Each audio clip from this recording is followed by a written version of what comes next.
Hello, my people. Welcome to a day in which another story will be told in a story-rific way. By a storyteller who is himself story-rific.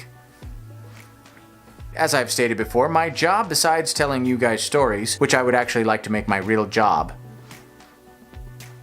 Subscribe, hit the like button.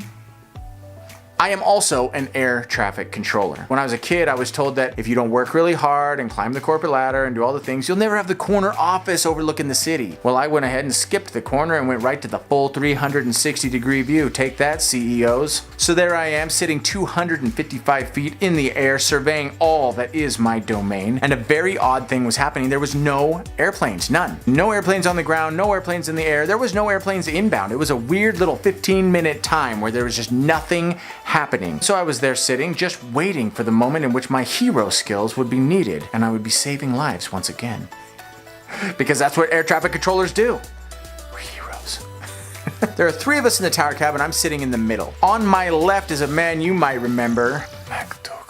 If you're unfamiliar with this sidewinding scallywag, you can always check out El Diablo Habanero. But he was a supervisor and he was running the back of the room and making sure everything was running effectively. To my right was a gentleman who is also named Matt. There's three Matts there, so none of us go by Matt. In fact, his name is Matt Smith, so I call him Smitty. He's sitting 6 feet back from the counter. There is a little hole about 2.5 inches in diameter that we use to scan information down to the radar room. Wads up a piece of paper and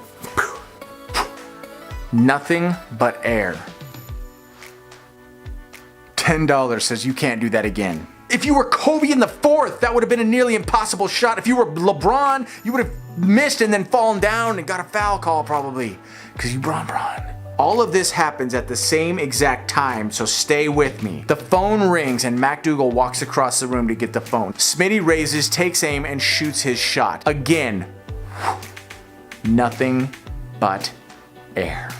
I don't even care that I am now $10 poorer than I was 30 seconds ago. That is a shot that no one makes. I leap up to rejoice at what I have just seen. Ah! And I turn and I run across the tower cab for theatrics, you understand. Something you need to understand about air traffic controllers is we talk to airplanes on a radio. Plugs in and it hooks on kind of a springy cord up to a switch that you can activate the radio with, and then a headset comes up out of that. Somehow, I had spun around and my cord was tight between the connection and my chair. Loose on the other side, but this was tight. I turn and look and MacDougal is on the phone, so I lower my decibels just ever so slightly. Turned out he was on the phone with the Colonel from the card base. Sorry, Colonel. I instantly recognize there's a cord in my way that belongs to MacDougal, and I spring over that like a gazelle running from a cheetah. I run, I spring. As I land and take 2 more steps, my cord also goes tight and pulls the chair, at which point I heard a click. I turn around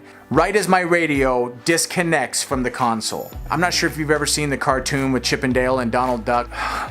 Donald Duck, where he's making pancakes and then they make a rubber cement one and Donald stretches it around the entire house and then they make him slip and well, essentially that's what happened. This hard metal and plastic end of my radio cord comes whipping down towards the axle of the chair like it's been hucked by an F3 tornado. And it comes around and enters a slingshot like we're trying to get to Pluto. All it wants to do is rejoin its switch because, like I said, it's a springy cord. The Pluto Slingshot comes flying around right back at me, and this is why I no longer wear my switch on my belt. It comes flying in silence like it had just penetrated the sound barrier and strikes me straight in the olives. At that moment, all I could think about was the 2 olives running down a hill, and one trips and falls and rolls down and scrapes his knee, and the other one runs up to him and he's like, "Are you okay?" He looks up at him, he's like, "I'll live.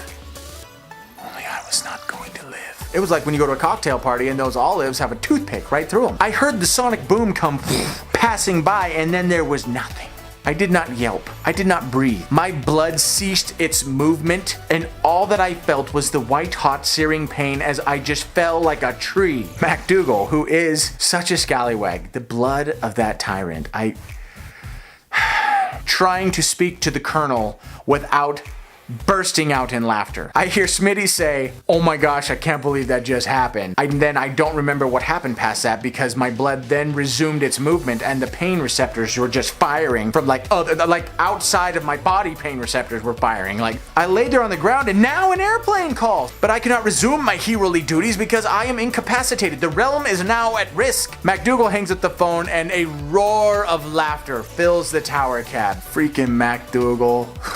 I begin to crawl to the counter to try to speak to my airplane. 2 other people come upstairs and the whole story is relayed for all of them. One of them was my friend Burke, who procured a label maker. I don't know where he got it. He must just carry it with him, I'm not sure. But when I came back from break, my headset had been labeled. We now affectionately call it the vasectomizer.